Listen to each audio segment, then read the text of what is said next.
আমরা শেষ করে সংস্থাটা বুঝি। আমরা এটা বলবো এবং এটাকে শুধু এপিসোডের প্রাইতে আমরা সীমাবদ্ধ রাখবো না, আমাদের দৈনন্দিন জীবনের সঙ্গে অংশ করে নিতে চাই আমরা। যারা শ্রদ্ধাঞ্জলি নিবেদন করেছেন তাদের বিভিন্নভাবে অনুরোধ করছি সুশৃঙ্খলভাবে শহীদের স্থানে ত্যাগ করার জন্য যাতে অন্যরা শ্রদ্ধাঞ্জলি নিবেদন করতে পারে।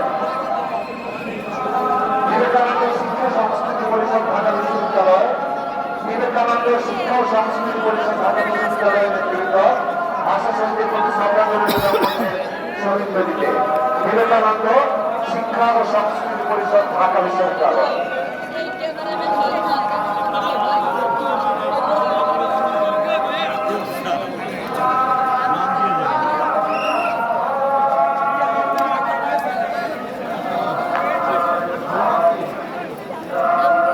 শ্রদ্ধাঞ্জলি নিবেদন করছে ন্যাশনাল ডেমোক্রেটিক পার্টি এনডিপি নেতৃবৃন্দ।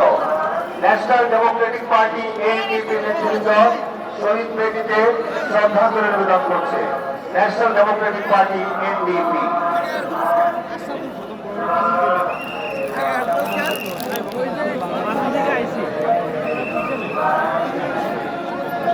শ্রদ্ধা নিবেদন শেষে সুশৃঙ্খলভাবে বেদি ত্যাগ করার জন্য বিনীতভাবে অনুরোধ করছে।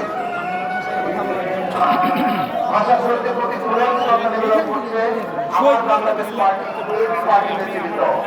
আমার বাংলাদেশ পার্টি এবি পার্টি নেতৃবৃন্দ ভাষা শহীদদের প্রতি শ্রদ্ধা নিবেদন করছে শহীদ বেদিতে।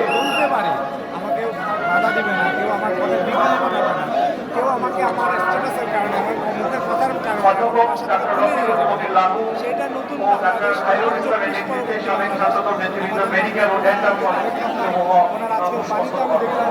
চব্বিশকে তিনি উল্লেখ করেছেন স্বাধীনতা রক্ষার যুদ্ধ বলে। তিনি একদম শব্দটাকে 24টাকে 1952 সালে মহান আমাদের যারা শহীদ ছিলেন তারা ভাষাকে উদ্ধার করেছেন। কিন্তু আমরা যে ভাষাকে কথা বলবো আমার ছবি তো ভাষা